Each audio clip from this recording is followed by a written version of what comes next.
All right, ladies and gentlemen, boys and girls, and children of all ages, this is Jeffrey Daniel coming to you again from Abuja, Nigeria. Today is April 30th, 2021, according to the Gregorian calendar. Okay, so keep that in mind. All right. I hope you all are doing good. I hope you guys are feeling great. We're still going through this pandemic. We're still going through this political and social unrest that are going on globally. It's everywhere, you guys, so nobody's exempt from this one. And I just want to thank you all for riding with me as I'm riding with you. I'm here trying to be your voice of reason. Those of you who have subscribed to me, thank you very much. Those of you who just want to watch and just take off, hey, it's your thing. Do what you want to do. There's no pressure here, but it would be nice. One thing I would like to see more comments coming, especially from the YouTube followers. I'd just like to know you guys' perspective and what you guys think of what I'm saying. That's all. It's no obligation, but if you guys would like to leave some. The Facebook people, they leave comments. But I'd like to see more comments coming from some of the YouTube people. Okay, if you guys got the time, hey, check it out. Okay, so let me get through my disclaimers real quick. Anything I say and stand for is not meant to be racist. It's not meant to be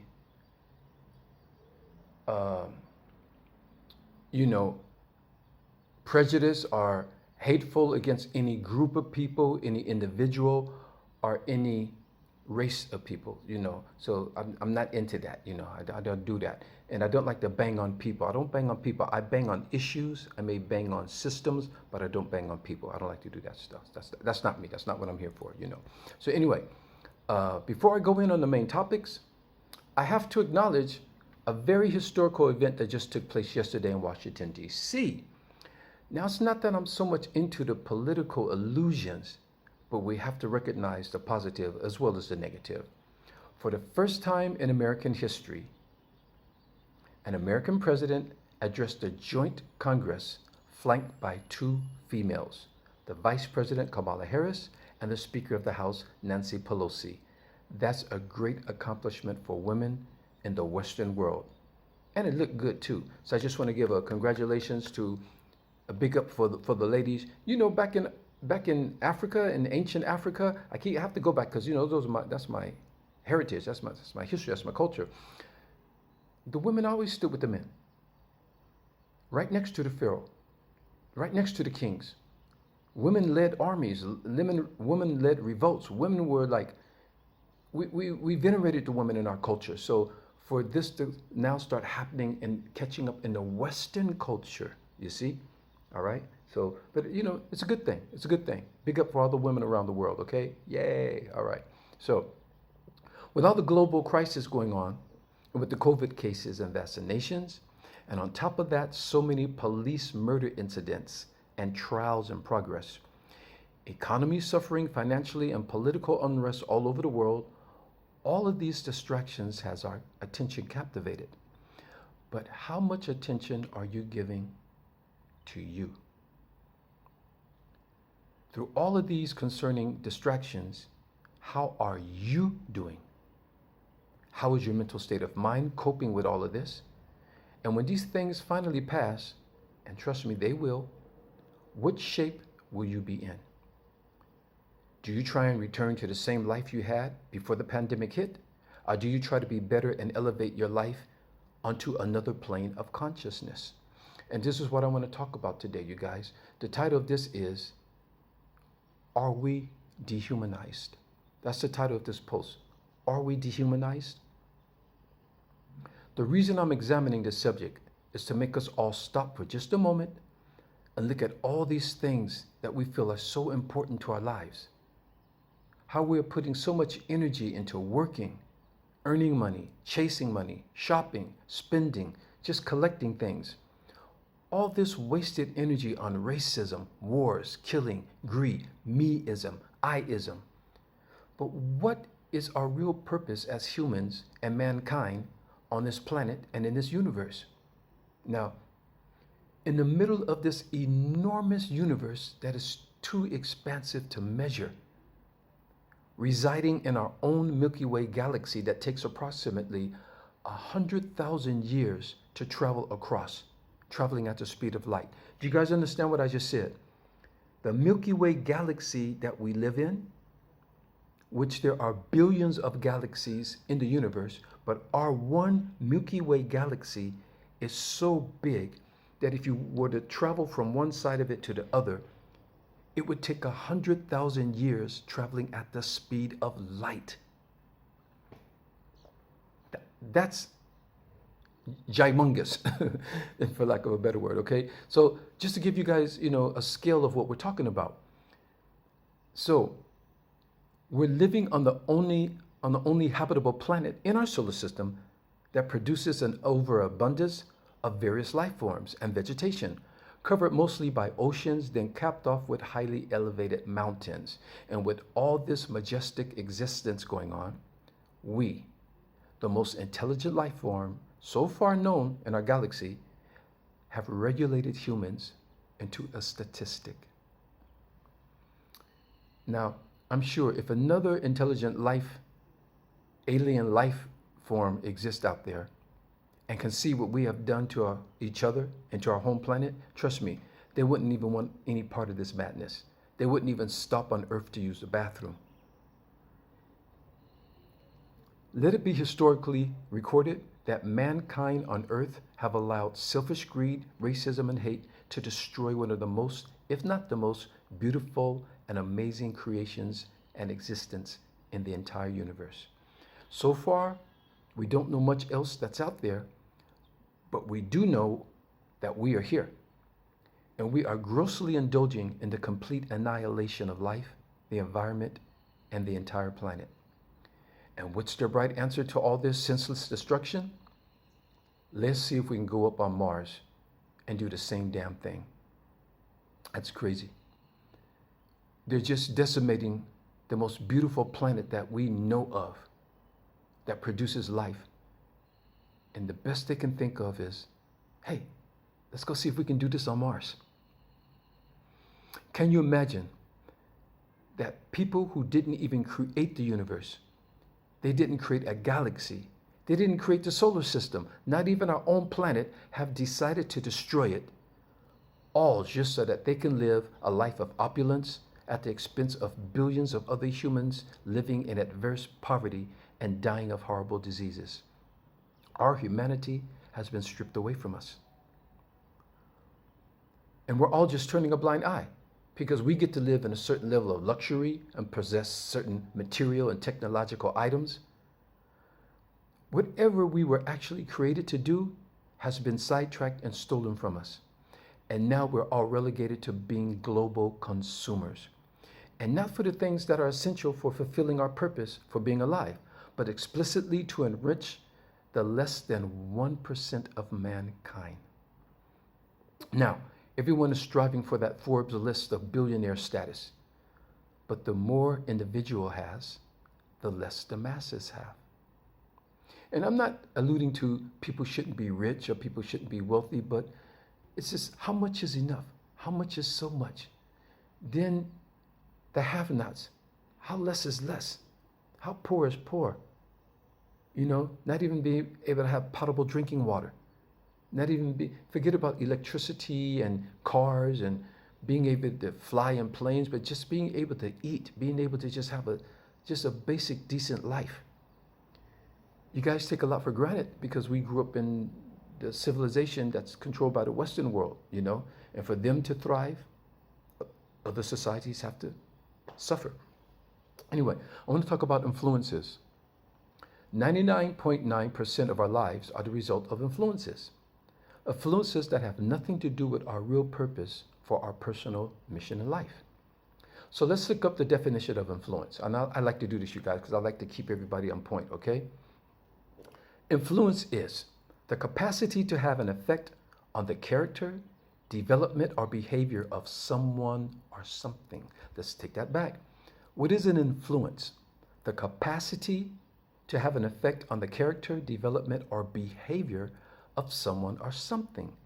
They're talking about the development of not just our body, but our mind and soul. It's a blatant manipulation and hijacking of our soul.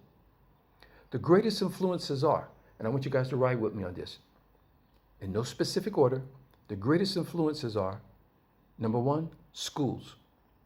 That's where they get you while you're young. Schools are training you to be what they want you to be for that particular society. Now we think, oh, we're going to get an education, we're going to learn, and this and that. And we're being trained in school. And I was surprised to find out that they're starting preschool at 3 years old. When I was little, kindergarten started at 5. Before that was like babysitting or something. They didn't really have anything that started. But now I'm hearing that they want to start children at 3 years old in school. That's pulling them away from the family unit and programming them to what they want them to be for society. Okay? Number 2, fashion. Now, from traditional to ceremonial to trendy to trashy, somebody is designing those fashions, influencing the way we look. Some of you even validate yourselves by the name brands that you wear. And it's gotten to the point that, people will look at you for your brand and they will judge you by the brand that you wear. And is that what fashion is really about? For me, fashion is an expression of how I feel.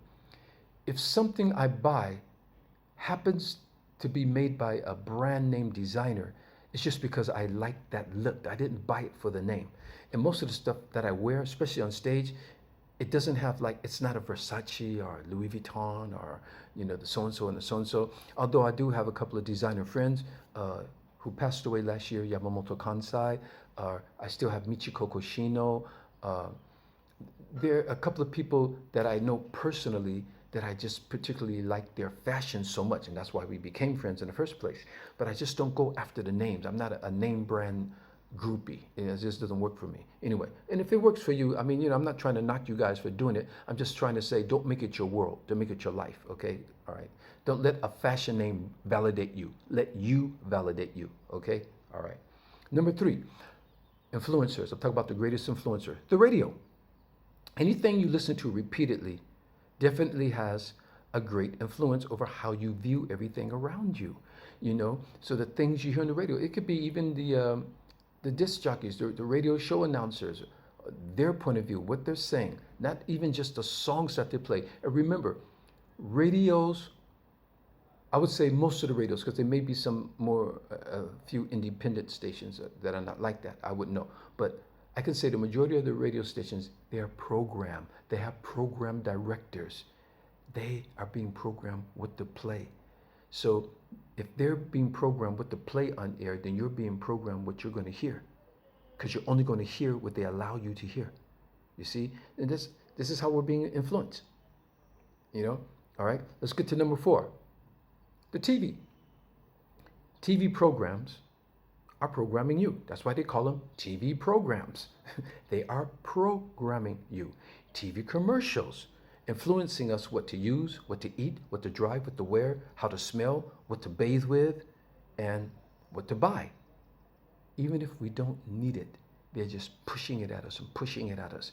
And when you're watching TV all day, and one thing I couldn't get with, like if I'm on social media and I'm on YouTube and I'm watching a video or something, and in the middle of the video, boom, a commercial comes. What makes them think that interrupting what I'm watching is going to make me want to buy that product, or it's going to make me pay attention to that?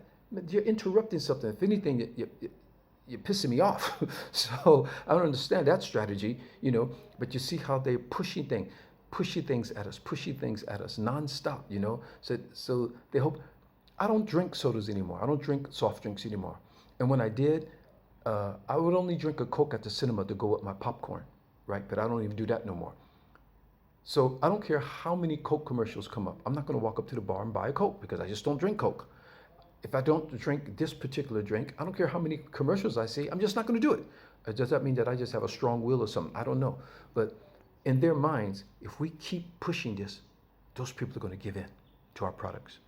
So anyway, the television is a great influencer. I was raised by the TV. In fact, I was raised in the TV era because I was born in 55, and that was at the beginning of it. The black and white TVs, turning the knobs with your hand before the remote controls, before there was color. We only had about 5 channels, and it went off at night. We didn't have all-night TV. TV went off at a certain time at night and resumed in the morning. Those were the days, you guys. Do you miss them? No? Okay, don't blame me. All right. Anyway, number 5, the cinema, movies. People do not realize how much propaganda goes into some overtly or subliminally. But there's a lot of propaganda in a lot of films you guys are watching. And you guys figure that it's just for entertainment value, which on a big part it is. But there's a lot of things that go into films. Even if you don't register it consciously, but subconsciously, we're being fed propaganda through films. It could be an action film. It could be sci-fi, but there's something in that script. There's something in the movement of that film that somebody put a message there. Okay? Number 6, music. And look how, when I say negative hip hop, I'm not blaming this on hip hop, you guys, so don't come at me, okay? I said negative hip hop. Look how negative hip hop lyrics have influenced our youth, validating being a gangster, being a pimp, being a hoe, being a drug pusher, being a prisoner, and condoning killing each other. Talking about how I'll kill a nigga, you know, I'll blast you. I get my AK-47 and da da da da da da da da da da. Anything that you hear repeatedly, it tends to take an effect on you. You know, it has an effect on you. Anything you listen to constantly, it starts to have an effect on you. And I only put that on the negative hip hop. I don't put this on hip hop as a whole, okay? So don't come at me, you guys. Don't come at me. All right.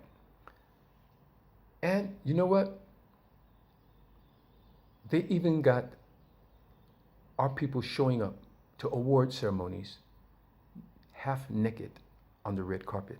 And I just don't understand that. What part of the more flesh I show, then I'm going to be more photographed or more attractive? Or I don't understand it. Even in the music videos, you know, all the women are, not all the women, but those women are dressing like pole dancers and, you know, shaking their bums in the camera. What does that got to do with your song? What does that got to do with selling records?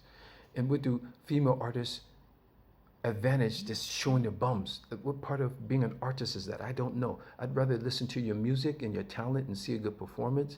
You know, that bum stuff, yeah, we can do that in the bedroom. We can do that in private, but, you know, I don't want to see that on stage, okay? Anyway, 7, social media, which is the most dangerous of all the social levels, because it's giving any and everyone a platform to dispel false, misinformed, and harmful information, and to hack your personal information as well, your personal data. So we have the social media. Of course, it serves as a good tool. Like I'm using it now. This is social media. I'm using it to reach you guys, to try to give you guys positive messages, to be a voice of reason through all the chaos, okay? And I'm trying to ride with you guys and give you perspectives and sharing perspectives with you. That's a positive thing. If I'm an heir of any information, bring it to my attention and I will be the first to correct it and apologize for it. But I'm not here to give misleading information. I'm not here to give fake news and that. And there are people who are trolling on here just doing that full time, okay? All right. So, number 8, money. Money, money, money, money. Okay? And to be honest, money is actually not the root of all evil. The undisciplined mind is. Making money is a good thing. Having money is a great thing. If we got to eat, we got to live, and that's how we set up our world. This world is set up on having currency, the exchange of currency. You know? So it's an essential part of living now, but you shouldn't live for money. Our road manager used to say, I make money. Money don't make me. Stanley Dillard. We used to get that from, with his toothpick. I make money. Money don't make me. And I think that's a model everybody should live for. You know, it's okay to make money, but don't let money make you. Don't go out there and compromise your integrity and compromise yourself and your dignity just to have money, in order for you to just go out there and be able to look like everybody else. That's just a fool's game. It's a fool's game, okay? Number 9, the biggest influencer, religion. Now, this is the most controversial, influencing subject to discuss because it involves a deep spiritual belief that has captivated the very fiber of our souls. And remember, all religions are predicated on belief. All religions are predicated on belief. You have to omit or ignore concrete evidence and shut down your cognitive facilities to believe in what you cannot see or hold tangible. You have to live by faith. But yet we're living in a tangible and physical dimension. Go figure. I don't want to talk too much about this because I don't want people thinking I'm going in the wrong direction with it or that I'm offending their religious beliefs. And we're talking about religions, not spirituality. Religions. Okay? Now, originally, places of higher learning were meant to be to enlighten the human soul, the spirit, and our experience in this dimension of existence. But now, schools are only a means to convert your unlimited mind and life into becoming a tool to help keep that less than 1% of mankind in control. And you all might notice that I use the words mankind and human interchangeably because they are not the same. Please know this. Please know this. Mankind and human are not the same. So now you think getting some degrees at a university or college, then being hired and working for a big company is living. Of course, you're making a salary, but what was the real purpose of your life? Why did your soul make it into this realm of existence? It is proven that every single person that's born has a purpose in this life. But very few people are allowed to achieve that purpose due to the many distractions placed before us. So, who are we really? What are we really here for? What really makes you happy? What have you done to affect humanity in a positive way? And are you achieving your real purpose in this life or just emulating something that influenced you? And where do we go after this transformation from this physical realm? These should be among the most important questions to ask ourselves. And I think a lot of people are asking that. And a lot of people are trying to find those answers through religion as well, you know? So, and spirituality and consciousness, all right? Those are the different paths. Now I'm going to talk about the illusion of choice, the illusion of choices. We are presented with in an attempt to give us a false sense of freedom. No matter how free you think you may be, you are not truly free at all. Does living in an affluent neighborhood and driving an expensive car mean that you're free? Is spending money on expensive material things, does that mean that you're free? Two of the biggest illusionary choices are political and religious choices. In American political society, especially, I'm going to talk about specifically America. I can't say that for other countries because other countries have different political, constructs set up or whatever. But in America, they give you the illusion that there are two separate major political parties, Democrat, Republican, and sometimes somebody comes up with an independent, but they don't really get that far. So you adhere to the party that seems to be confluent with your personal preferences in your society. But in reality, neither party is really running the show. They're only smoke screens for the power behind the scene who are actually pulling the strings.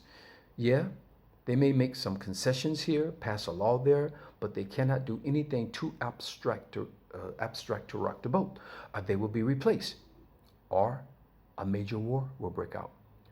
Western-run countries are actually enterprises for the most part, set up by a few individuals who are actually running the show. If you look back in history and see the formation of Western civilizations and Western countries, mostly, and how they were developed and who actually created them, it's very easy to understand. You can see this, you guys.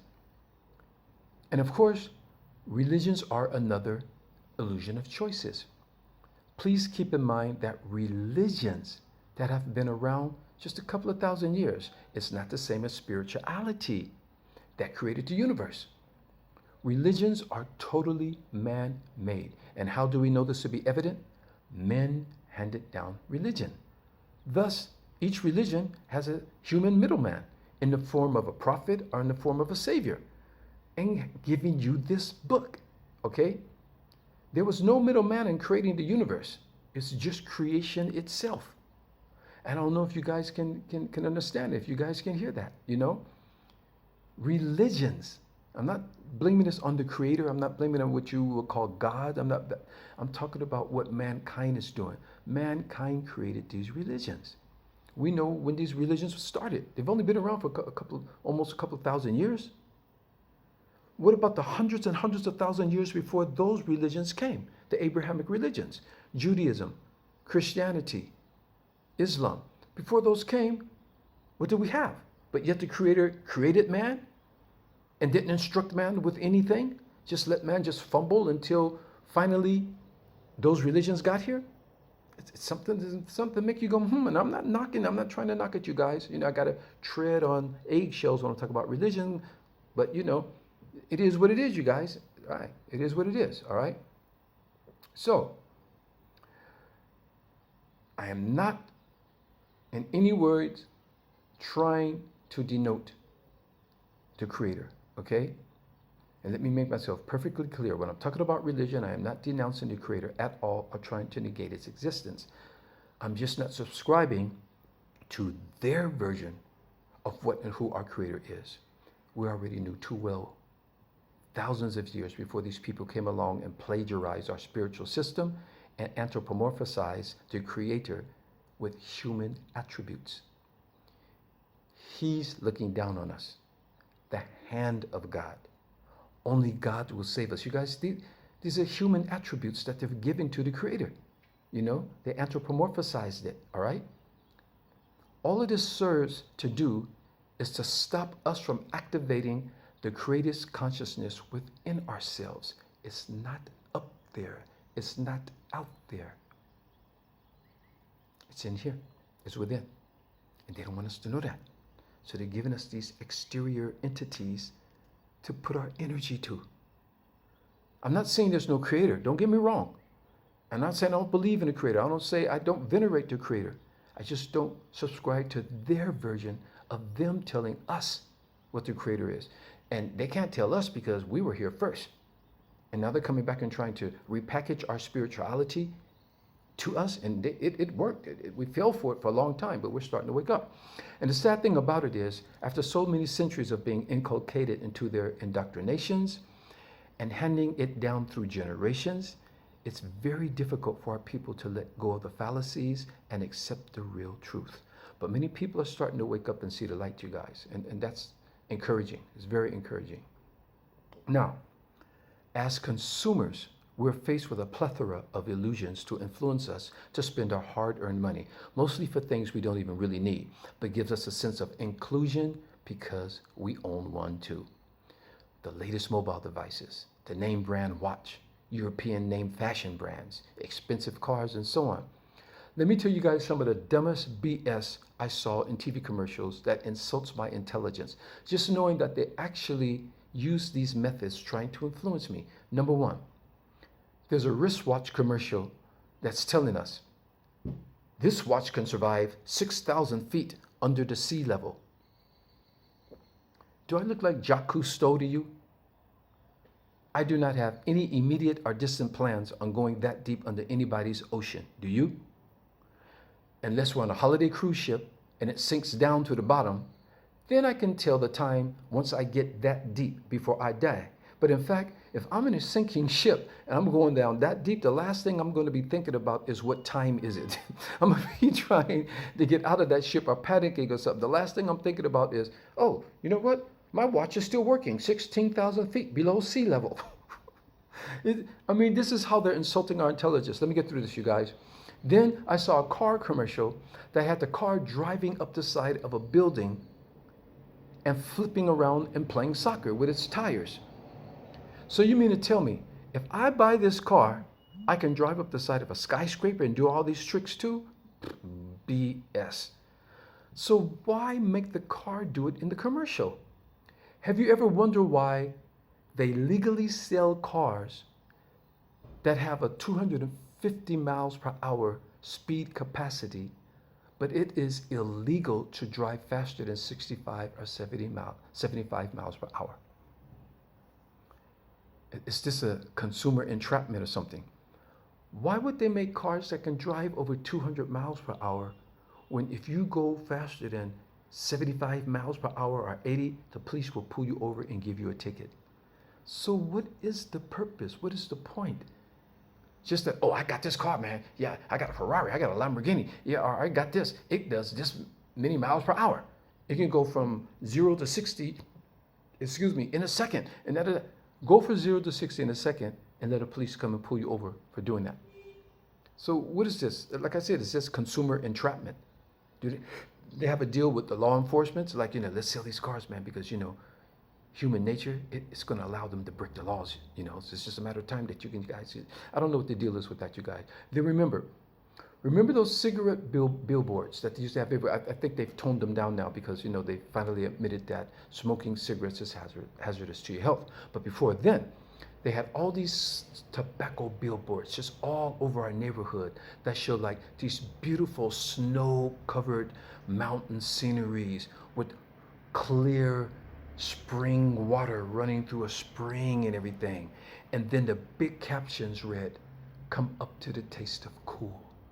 Come up to the cool taste, the refreshing taste of cool." And they show you this beautiful scenery, but yet your lungs are turning black and brown from the tar and nicotine from smoking the cigarettes.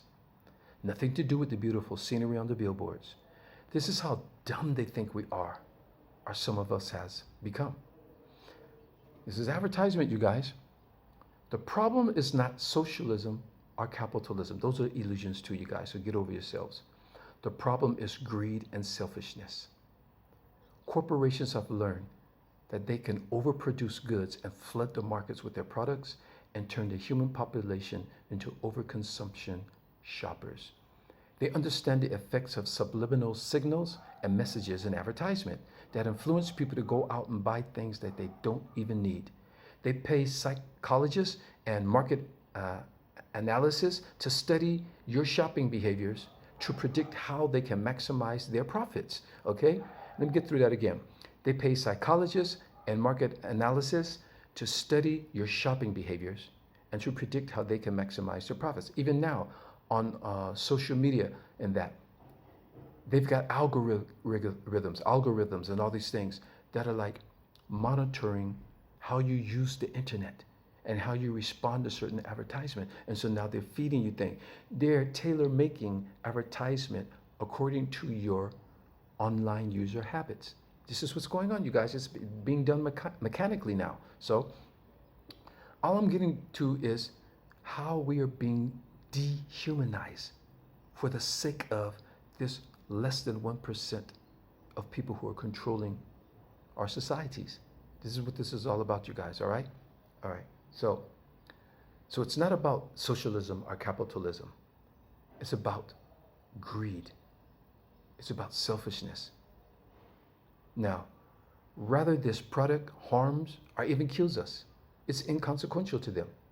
Just making them filthy rich is their only objective. And the creation of the shopping mall. Now I know shopping malls are a nice place to go. You can just walk around, just get something to eat, window shop, go to the cinema. Maybe sometimes you're going there for a specific thing or whatever, And they serve their purpose, but you guys have to understand the creation of the shopping malls and franchises is a producer-consumer death trap. Now, they have created a supply and demand cycle that has to be balanced at a certain financial return performance level so they don't lose profit. Not only do they lose money, but if their projected quota isn't met, now there's an overload of product on the market that needs to be disposed of. So, the next supply you come in with is what they create: discount bargain sales and the creation of lower end stores that sell these leftover products. But that's a good thing for the lower income consumers, people who don't have that money to go in and buy it at premium prices. So it's a good thing for them. But they only want to make as much money as they can. So they make franchises and they put them up everywhere. So you have like in London, they have the Westfield Mall. in this area, Stratford. Now they got a Westfield Mall in Shepherd's Bush. Now they got a Westfield Mall in this area. Now they got one out in this area. You know, once something is successful, it's successful. Let's put up another one. Let's put up another one. But before you know it, you guys, it's really overproducing and overconsumption going on. Because now they have to meet the demands of all the stores. So they have to come up with a certain inventory. And a lot of times that inventory, it can't be sold. So now at the end of that sales quota, how much product do they still have that's left over that they have to get rid of? And we're talking about food too. We're talking about everything, you guys. So it's a cycle that they created that they have to keep up with, you know? So the real environmental problem is with agricultural produce and other perishable goods. Because of a short shelf life span and overproduction, every day tons of food is either being thrown away or being repackaged or cooked past its expiration date. How many times have you come home from a restaurant and you come home and you're sitting on the toilet with a stomach cramp and just thought that maybe you just ate too much? Or it's because you didn't eat breakfast earlier before that? That's why they created the restaurant rating system, because they know spoiled food is often being prepared for consumers. It just doesn't always make you sick. Even in a supermarket, they showed that sometimes you see like the beef looking like so blood red. The truth is that meat wasn't sold the day before. It wasn't sold the day before the day before that, and it starts turning brown, and they dip it in blood, and then put it back in the package and put it out there, and you think that meat is fresh, brand new. This is what they're doing in supermarkets. So could you imagine what they're doing in restaurant kitchens where we can't even see? Because they want to make money. So they got this food there, and some of it starts going bad a little, and they might feel like, well, it's not that bad, you guys. We can still cook it. Yeah, just put the sauce over it and cook it like that. And I'm not saying everybody's doing it and everybody doesn't do it, but they have a restaurant rating system from A, B, C, D, on the way down. I don't know about in every country. They do that in America. And they can arbitrarily just drop in on your restaurant one day, just randomly come in and look at your kitchen to make sure that you're storing food properly, that you're preparing it properly, that things are being held at the proper temperature. All these things are going on. But this is just all about greed, you guys, all about human greed. So that owner of that store can make money. They will sometimes poison us. This is what we're living with, you guys. This is what we're living with.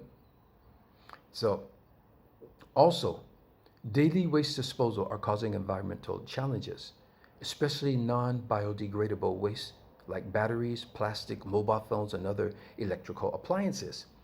But the producers of these products keep pressuring us, consumers, to upgrade and keep up with the latest models. And we as consumers are the driving contributor to waste pollution due to our appetite for excessive replaceable and disposable products. I'm starting to get tongue-tied, you guys, because I'm still fasting and I cannot drink anything. So my mouth is very dry, so forgive me. Let me get this. Okay, here we go. Let me do that again. And we as consumers are the driving contributors to waste pollution due to our appetite for excessive, replaceable, and disposable products. Now, I want you guys to really, really pay attention to what I'm about to throw down on you right now, you guys. This is deep, and I'm sure a lot of you have never heard of this, because I didn't hear of this until just a while ago, okay? I keep researching and coming across things that continue to blow my mind. Check this out, you guys. Have any of you ever heard of planned obsolescence? Have you heard of planned obsolescence? Okay, this is deep. And as I was not surprised, but very disappointed in mankind to learn about this information. To make a long story short, planned obsolescence is when manufacturers purposely create products not to last long, in order for you to have to either repair it or replace certain parts that should have a much longer lifespan. This is not a conspiracy, you guys. This is common knowledge that's just not common to us. Let me break it down for you. Have you heard of the centennial bulb, the centennial light bulb? How many of you heard of the centennial light bulb? It's a light bulb that's been burning consistently since 1909. I know that you guys are going, what the? It's almost been never switched off. Maybe a handful of times it has ever been switched off since 1901. And it's still burning today in 2021. Okay? If you guys think I'm pulling your leg, let me give you. It's located at, here's a real address in case you think I lost my mind, 4550 East Avenue in Livermore, California, and a fire department. It's an old fire station where they first put this bulb up there in 1901, and it has been burning ever since. And let me tell you why.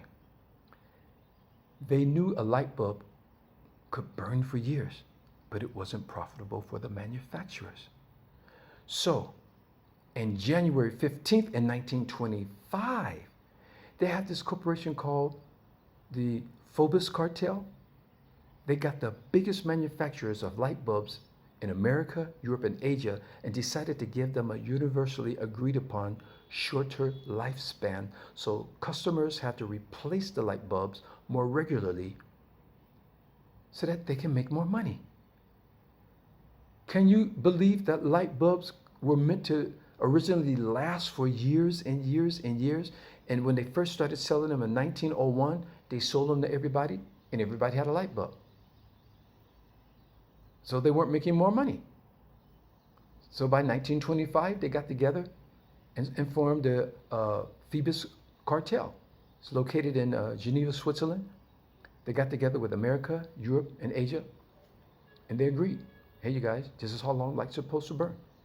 You know, they changed the filament inside of the light bulb so that it wouldn't burn as long.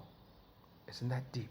You guys should look all this up. Look up the Phobos Cartel, Phoebus, Phobos Cartel, and 1925, January 15th. Okay, look this. I'm giving you guys this information so you can look this up for yourselves. All right. Now, this is the first example of planned obsolescence. Obsolescence comes from the word obsolete, you see? So they're making things obsolete. That's planned obsolescence. Henry Ford, the great Henry Ford from the Ford Motor Company, he first announced that his automobiles will be built to be the strongest and run forever until he discovered planned obsolescence would cause the drivers to keep replacing parts and spending more money. That's why we have so many auto repair shops so busy today and replacing spark plugs and other motor parts that originally were built to last much longer than they last. And if the government knows this, why are they allowing it? Because see, nobody gives a damn about us. They're dehumanizing us, just relegating us to being consumers. This is what I'm trying to tell you guys. I'm trying to disseminate this information to help you understand who and what we have become, opposed to what we were actually brought into this existence to really be. Now, why is everybody so excited about Tesla motors and cars going green with battery-operated automobiles replacing gasoline, when the electric car was first introduced back in 1832? Do you guys know this? Back in 1832 by Robert Anderson. But it wasn't until the 1870s that they were deemed practical. So Robert Anderson created one of the first electric cars in 1832, but it took until 1870 for them to regulate it and find a way that really make them practical. But once again, the greed of mankind, not humans, mankind superseded rational thinking, and gasoline-powered cars were accepted because of the discovery of fossil fuels, promising more lucrative profits selling gasoline. And here we are now with our lungs, our air, environment polluted by fossil fuel exhaust due to greed and selfishness. And here we are talking about the greenhouse effect, global warming, and all this. All this could have been averted. It could have been avoided. It's all the product of mankind's selfishness and greed. We could have had electric cars from day one.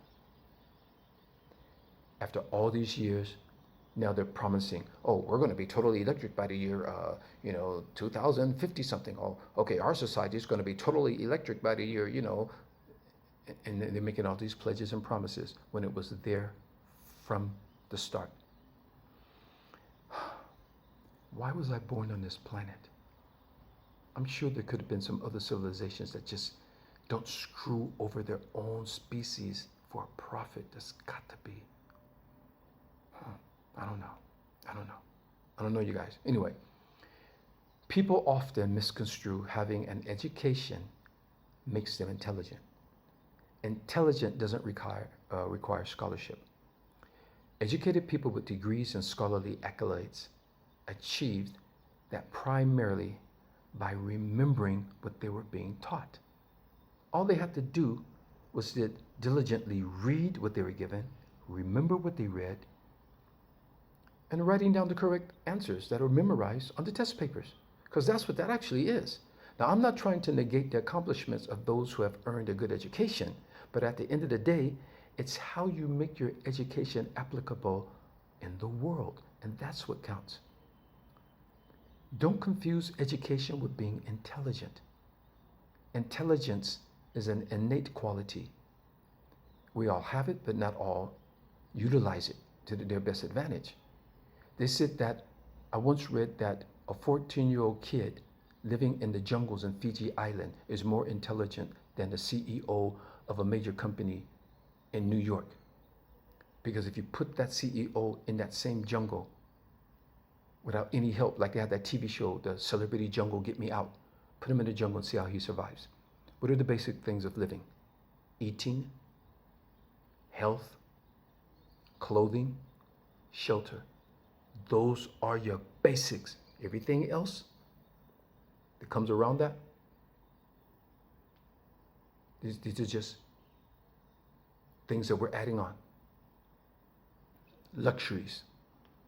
Those are the basics. That 14-year-old kid would know how to do all of those. He would know what to eat, how to fish, how to hunt, what plants to eat, what plants not to eat, how to dig into a certain root that bugs live in, that they eat that bug, what animals to hunt, that animal kills that animal, so they keep a balance in the ecosystem because they don't want to get rid of certain animals that are holding the ecosystem in place. How to build a shelter out of the things in his environment that he can chop up or pick up and put together to stop rain from coming in, certain shelters that keep heat inside, certain shelters that keep things cool, how to take salt and use salt to help store things, because that's before they had refrigerators. People used to use salt to keep things, how to say, until it's time to eat it or cook it. They used to store things in salt. Did you guys know that? Because these are the old days, so a lot of you wouldn't have known this because you guys were born in the age of refrigerators. But now we have refrigerators to keep things cool from spoiling. But packing things in salt stop things from spoiling, okay? And you had to just wash all the salt off of it and then go ahead and cook it how you wanted it, all right?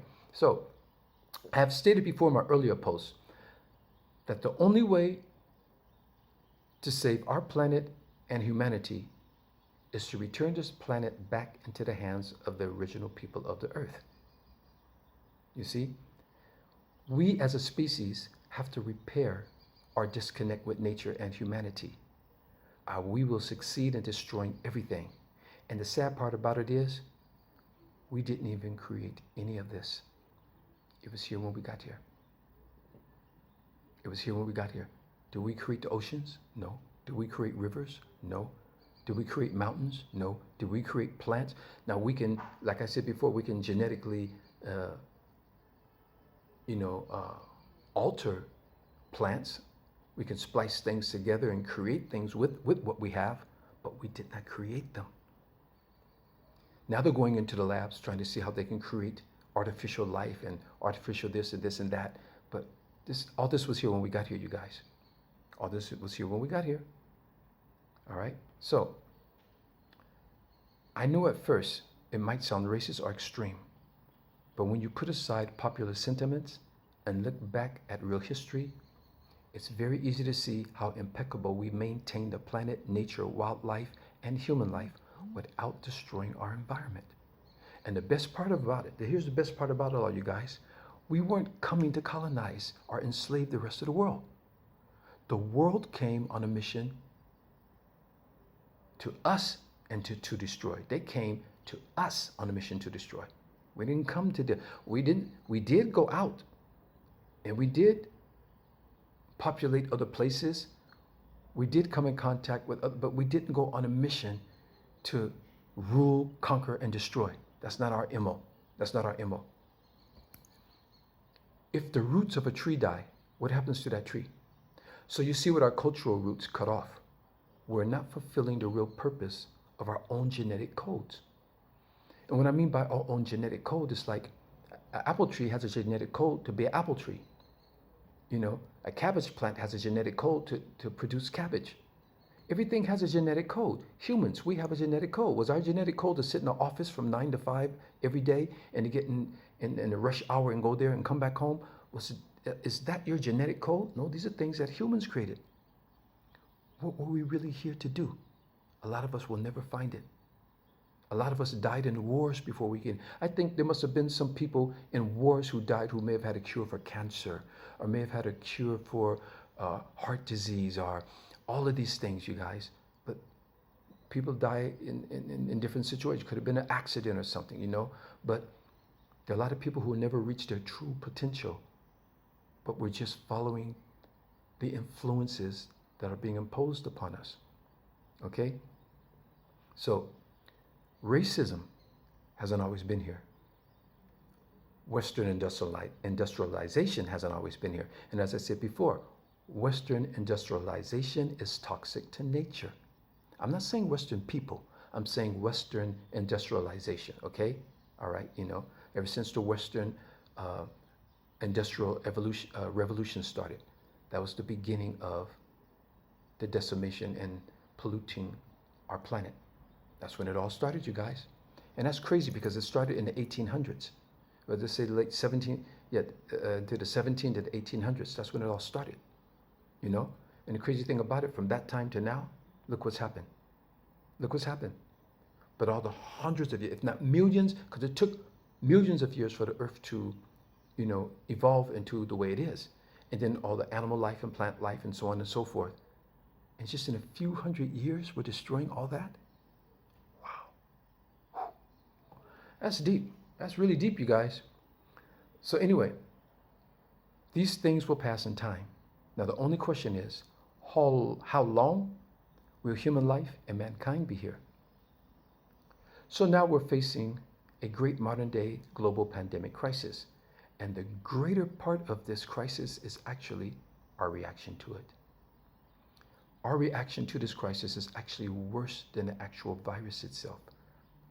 It's how we denied it, how long it took us to react to it, how we are going out and contesting. Well, I don't want to wear a mask. We shouldn't wear a mask. We shouldn't do this. We don't want to be on lockdown. All this stuff is just exasperating this whole crisis that's going on. It's just exasperating everything, and it's made it much worse. Now look what's happening in India. Look what's happening in Brazil. Look what's happening in America. All because of mankind. Foolishness, okay? We have been dehumanized to this, you guys. I'm telling you guys, all right? Now, another thing I'm going to talk about, you guys, and I'm going to talk about this mission to Mars. You guys know my my thoughts about this. I talked about it in another post, if you follow me. In the middle of a great global pandemic, NASA just sent some astronauts up to join the ISS, the International Space Station. And people are cheering and celebrating. But how in the hell is that helping to solve immediate problems down here on Earth? Thinking of mankind. And they'd rather fantasize terraforming Mars into a habitable planet rather than repairing and maintaining our home planet. Investing billions of dollars placing toys on Mars that could have gone towards cleaning up our oceans or discovering cleaner energy options. Let's look and see what they've got, why they have a feather up their ass about right now. All these people in NASA in the space program, right now they all got a feather up their ass, and let's see why. First of all, as I told you before, Mars is 33.9 million miles away from Earth. It only has 1% of the atmosphere compared to Earth. Its soil is so sulfate that you can't grow any vegetation and there's no water.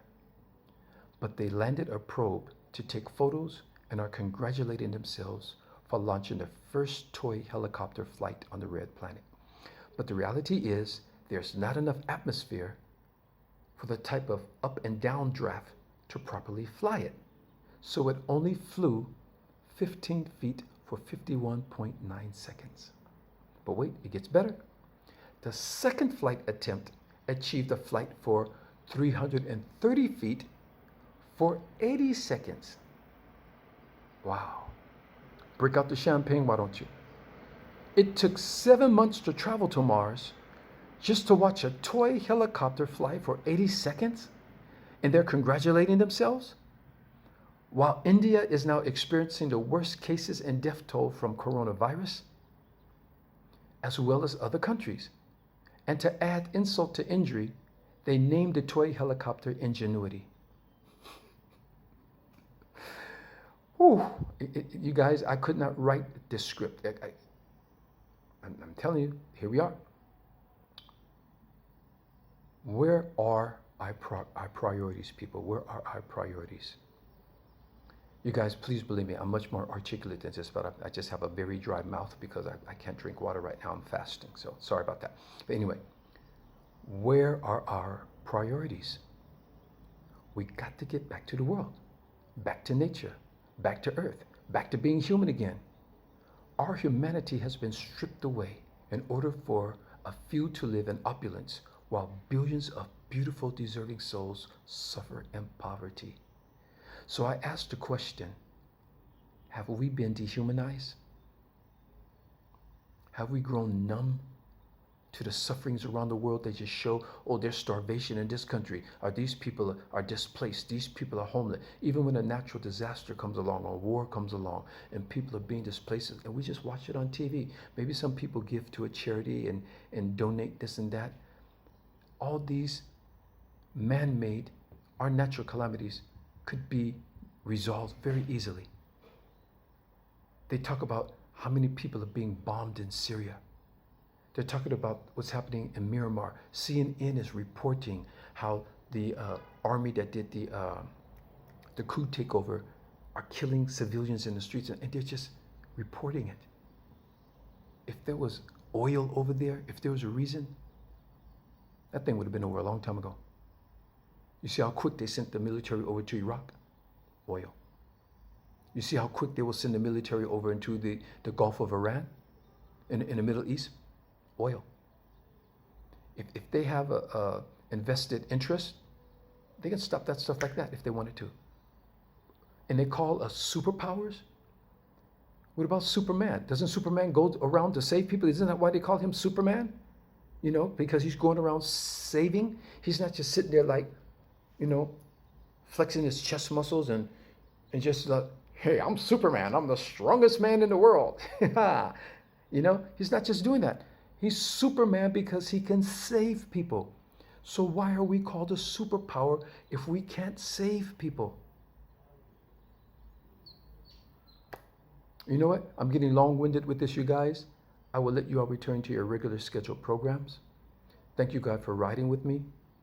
Thank you guys for just giving me a chance to express myself. And please, you guys, I want you guys to leave me some comments, okay? Give me some feedback. Give me some feedback. I would love to hear your feedback.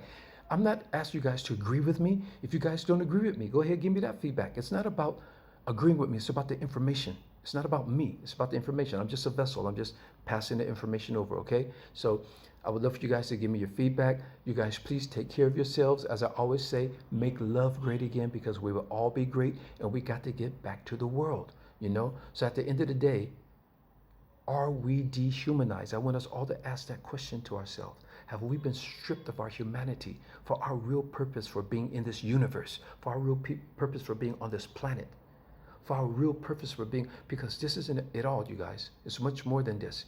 We're in the universe, I told you before. It's so vast. It's immeasurable. So far, they measured from what they can see that the universe is something like 21 trillion light years.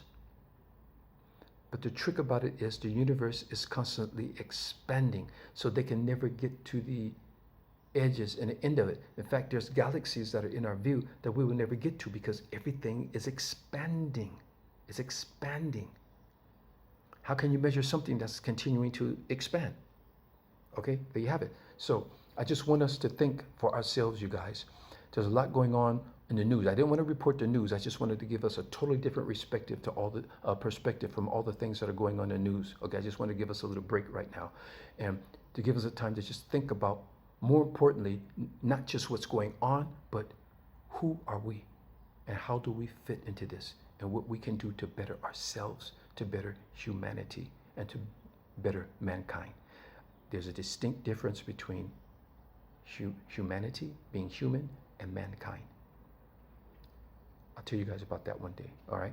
In the meantime, take care of your loved ones, spread the love, make love great again. Thank you very much.